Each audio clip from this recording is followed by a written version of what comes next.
5 seconds to go. Start. Sir, now some honorable members have expressed the fear that the management may misuse this power.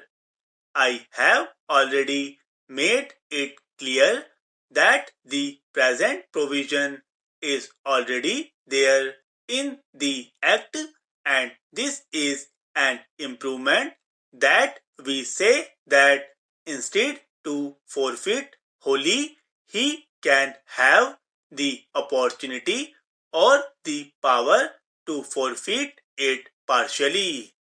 Regarding the question of the misuse of his power, supposing an employer misuses the power and he indiscriminately forfeits the gratuity, the employee has got the right to raise the dispute. He can dispute it, contest it. If the conciliation falls, he can go to the tribunal or to the labor court. The labor courts are presided over by judicial officers.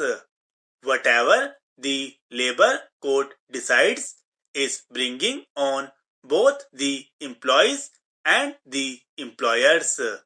Therefore, it is not correct to say that this power of partial forfeiture will be misused. I do not think this is going to be misused by the employer.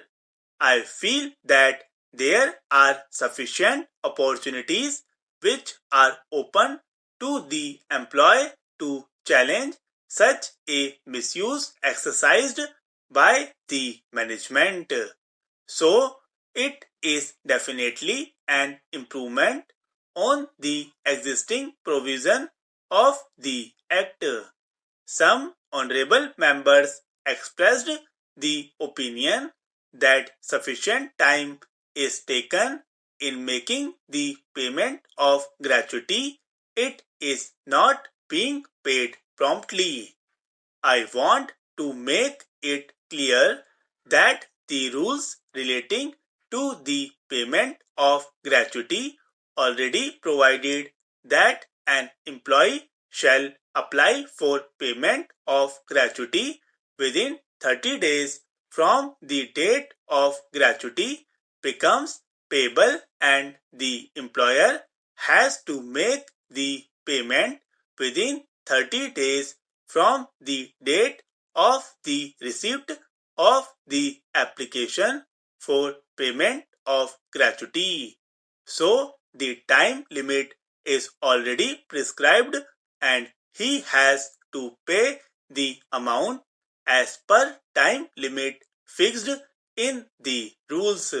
Some honorable members wanted to know why this limit of 10 workers was prescribed. It is because the Payment of Gratuity Act says that this is applicable only to the establishment. In section 2, it is said to what category of industries and establishments it is applicable. So, in the Act, it has been made clear that such other establishments of class of establishments in which 10 or more employees are employed or were employed on any day of the preceding 2 months by notification, especially in this behalf. We have got the powers, the government has got the power. It is applicable only to the establishment where workers are 10 or more. Now, the question is why it should not be made applicable to all the establishments irrespective of the number of workers. The question is whether an employer having 2, 3, 4 or 5 workers has got that capacity.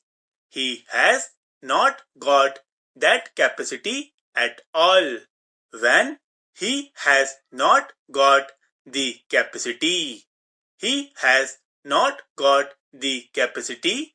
What is the use of having legislation and thrusting that legislation on him? Therefore, what we felt was that so far as this legislation is concerned, it should be made applicable only to bigger establishments which can employ at least 10 or more workers.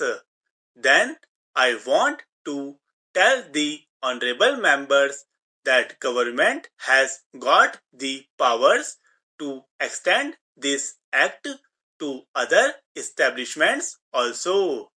Accordingly, the central government has specified motor transport undertakings, clubs, chambers of commerce and industry, association, federations, inland water transport establishment and such local bodies in which 10 or more persons are employed.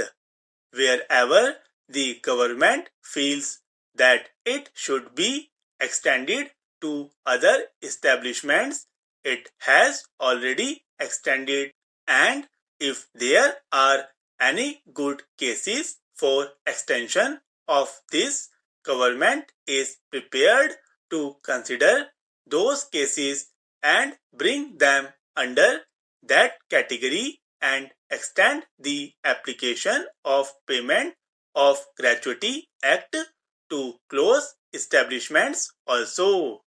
Now we have come to the conclusion that it is necessary to amend the definition of continuous service under the Industrial Disputes Act also. It is similar. However, it has become necessary to amend the definition of continuous service in the Payment of Gratuity Act because of the judgment of the Supreme Court. It is possible that we may have to carry out similar amendments in the Industrial Disputes Act in due course. Why we have brought this measure, you will agree, is that because the Supreme Court had said in its judgment that unless he has put in 240 days of continuous service, he will not be considered to be in service and will not be entitled to gratuity. What we have said is for the definition of continuous service, he will be considered to be continuous service even if he is on unauthorized leave unless he has been punished by the management, and for punishing the worker, the management has to punish under the standing orders. They cannot punish him offhand according to their whims. If he has to punish him, certain procedure is there which has to be gone through. After completing the procedure, only he can punish him. If the employer is misusing the powers, then the employee can raise the Industrial Disputes Act.